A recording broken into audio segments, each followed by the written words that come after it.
সহ্য করতে করতে ধৈর্য হারিয়ে ফেলেছি। তবু মনকে বুঝিয়েছি, আজ নয়তো কাল ঠিকই সব ঠিক হয়ে যাবে।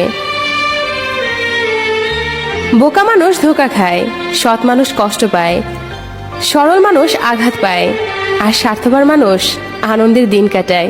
এটাই বাস্তবতা। কিছু মানুষ আছে যারা মায়া বাড়িয়ে জীবন থেকেই হারিয়ে যায়। জীবন মানে কিছুটা হাসি, কিছুটা কান্না, বাকিটা অভিনয়। স্বপ্ন পেয়েও যতটুকু পেয়েছি ততটুকুই বা কজন পায়। এই চিন্তাধারা যাদের মধ্যে আছে, কষ্টের পৃথিবীতেও তারাই প্রকৃত সুখী। বিশ্বাসটা রক্ষা করতে শিখুন, কারণ একবার সেটা ভেঙে গেলে আর কখনো জোড়া লাগে না। আর তখন সত্য কথাগুলো মিথ্যা মনে হয়। কাউকে মিথ্যা বলে খুশি করার চেয়ে সত্য বলে কাঁদানো অনেক